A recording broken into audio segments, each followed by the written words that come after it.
Good afternoon, ladies and gentlemen. This is Tiger Media Network presented by the MIAA. My name is Levelt Similien. This is Caleb Taub, and we have a great game this afternoon.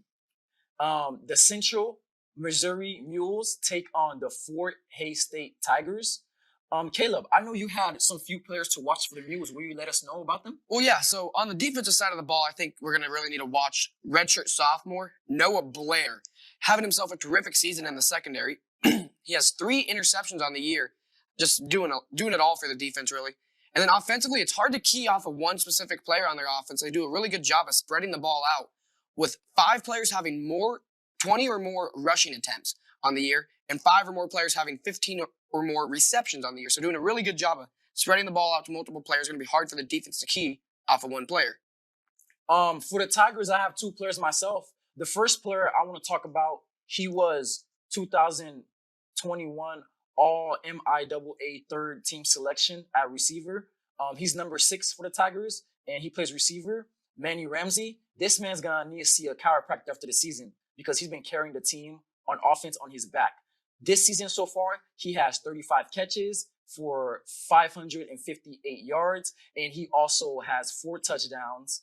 And just last game by himself, the man had 2 touchdowns, trying to keep the team afloat. And for on the defense side of the ball, I want to talk about another number 6 linebacker, Mikael Williams. He has 20 solo tackles this season. He has 50 total tackles, 1 forced fumble, and 1 interception that he got last week. I know you have 2 keys for the Mules. Well, yeah, coming into this game, I think Fort Hays State's really going to have to watch out for the Mules secondary. They have a really tough secondary, as I mentioned before, Noah Blair having himself a good season. But then also, the whole secondary as a team has 9 interceptions on the year. They also have 4 fumble recoveries, so 13 total turnovers on the year. Doing a really nice job creating turnovers. Something the Tigers are really going to need to watch out for, especially since they're struggling with the turnovers. And then offensively for the Mules, I think if they just keep doing what they've been doing, it's going to work for them. They're doing a really good job at spreading the ball out, spreading the wealth, with averaging 115 yards on the ground and 226 yards through the air per game. Just really good job there, and I think if they just keep doing that, it's going to be tough for the Tigers to stay alive in this game. The two keys I have for the Tigers to win this game is, first, they have to avoid mistakes in the special teams. They just have to avoid these mistakes. Like no bad snaps, like snapping the ball over the punter's head. That's a no-no. You can't do that. You can't have muff punts, like when you about to get the ball back and the returner just drops it. You can't have a punt return or kickoff return against you. You just can't afford that right now, especially if you want to win this game. But my last key, this is the most important. They have to win the turnover battle. You said the Mules have 9 interceptions this year. So that means the quarterback has to play smart. Sometimes he should just take his check downs, throw the ball out of bounds, or run for yards he can and then slide down. They just cannot turn over the ball. No fumbles, no interceptions, no stupid mistakes on offense. Yeah, it should be a very entertaining matchup this afternoon between the 2-5 Central Missouri Mules and the 1-6 Fort Hays State Tigers. When we get back, we'll take you right back down to Lewis Field where we have Garrett and Omar as we approach kickoff. LT and Caleb will take it from there.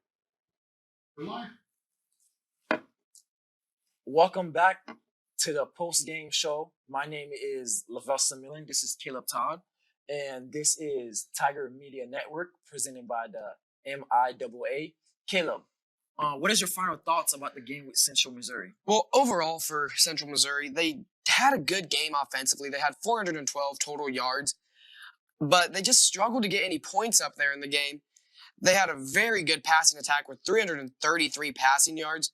They just couldn't get anything established in the running game. I believe they finished with 79 rushing yards. Not very good in the running game, just couldn't get anything going there. And then on the other side of the ball, defensively, really struggling to stop the Tigers' running game. They gave up 204 yards on the ground. Just didn't have an answer for the Tigers' rushing ability, and that's what really cost them the game, I think, there at the end. Well, for the Tigers, it's like they listened to me on the pregame show and they followed the exact keys I said. They had no mistakes in special teams, no bad snaps when the punter was gonna punt, no missed field goals, no drop passes by the returner or anything like that. They didn't have no punt or kick return against them, and they won over the turnover battle. 2-1. Ty Cooper, number one. He number one for the Tigers. He got a pick. And number 30, Sam Bennett for the Tigers also got a pick. And on the second in the halftime show, I talked about how they need to get the running game going, and they got that going in the second half. Adrian Soto finished with 26 carries, and he went for 101 yard, averaging 3.8 yards per carry. And then he also had help by Jack Dawson. Jack Dawson had 4 carries for 89 yards. And between the two of them, that's 192 yards. So they got that going for them. Yeah, really good game, good competitive game we saw here. The final score at Lewis Field was 14-27. Fort Hays State Tigers getting their second win on the season. They hope to keep a little bit of this momentum moving into next week, where they go to Emporia State and take on the Hornets. And for the Central Missouri Mules, they will be going back home and playing Lincoln next week, hoping to bounce back for their game next week. Once again, we thank you for tuning in to the MIAA broadcast brought to you by Tiger Media Networks. I'm Caleb Todd, and this is Levelt Similien. See you guys next time. Presented by Tiger Media Network. My name is Levelt Similien. This is Caleb Todd, and we have a great one this evening, folks, as the 3-2 Washburn Ichabots take on the 1-4 Tigers for the Fort Hays Tigers homecoming game. And we're going to focus on the defense side of the ball for a little bit. What 2 players from Washburn are you looking at, Caleb? Coming into this game, there's 2 key players on this Washburn defense. This Washburn defense has been playing really good this year. And I think one of the reasons that is because of senior leader Grant Bruner on the team, who is having himself a terrific season. 43 solo tackles on the year. He also has 2 interceptions with 3.5 tackle for losses, having himself a terrific season. Another key player on that defensive side of the ball, on the defensive line, Patrick Altenor, having himself 3.5 tackle for losses and 1 sack on the year. Been doing a terrific job of getting pressure behind the line and to the quarterback. The Tigers are going to need to slow them down if they want any chance to win this ball game tonight. And the 2 players I'm looking at for the Tigers to contribute big in this game is first, number 0, Jeremiah Jackson Trotter. He has 17 total tackles, 11 solo tackles, 5.5 sacks. He has 1 forced fumble and 1 interception. And another person I'm looking at is one of the Tigers DBs, number 21, Mason Perez. He is second on the team with 34 total tackles. He has 2 quarterback hurries and 1 forced fumble. And Caleb, I know you have 2 keys for Washburn to win this game. What 2 keys do you have? Well, coming into this game, Fort Hays' secondary is going to need to play a tough game, with Washburn's passing offense being really explosive so far to open up the season, with 3 of the first 5 games having over 300 passing yards on the games. Just really explosive so far on the offensive side of the ball. And then on the other side of the ball, for the Ichabods, defensively, they've been doing just as well. They have 6 turnovers on the year. And that's going to be something they're going to look to do here tonight, as Fort Hays State's been struggling this season with the turnovers. They're going to really need to end that tonight against this tough Washburn defense.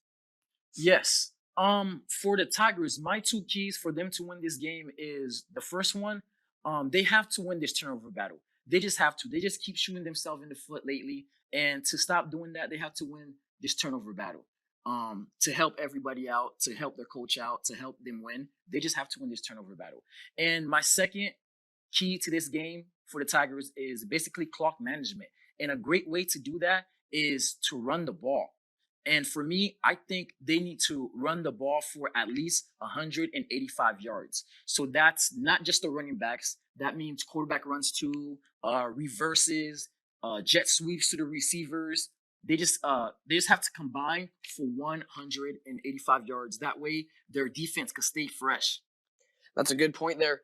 Good job. Good idea to keep the ball out of the explosive Washburn's offense. So with that said, coming up, we will take you back down to Lewis Field. We have Omar and Jackson as we get ready to approach the kickoff for Fort Hays State homecoming game. Oh, ladies and gentlemen, this is the MIAA Network and presented by Tiger Media Network. My name is Levelt Similien, and this is Caleb Todd, and we're back with your halftime report. It is a 24-7 ball game, and Washburn is taking the lead over Fort Hays State. And I just want to talk about a couple good things that we seen from Fort Hayes. Jack Dawson, the QB right now, he has 10 attempted he has 10 he has 16 attempted passes, completed 10 of them for 106 yards, and he has one rushing touchdown. And the two players I talked about in the beginning, Mason Perez, he has 3 solo tackles and he has 5 total tackles. And Jeremiah Jackson Trotter, he has 2 solo tackles and 1 force fumble. From Washburn, what have they been doing good in the first half? Well, Washburn jumped out to an early 14-0 lead here after completing a 44-yard touchdown reception to Colin Wilson. Just caught the Tigers off guard there, just spreading the field right there. Great connection there to get the early touchdown there. And then we also saw a blocked punt earlier in the game from Washburn shortly after this touchdown that we'll see right here on the screen. Washburn got a blocked punt that they returned back for a touchdown, jumping up to an early 14-0 lead. The Ichabods on the game have 197 yards of passing with a total of 291 yards in the first half. So far, a very impressive offensive game for the Ichabods. And defensively, they've still done great, holding the Tigers to under 150 yards in the first half. But they haven't been as efficient as you'd like to see in the pass rush, only having 1 sack so far in the game.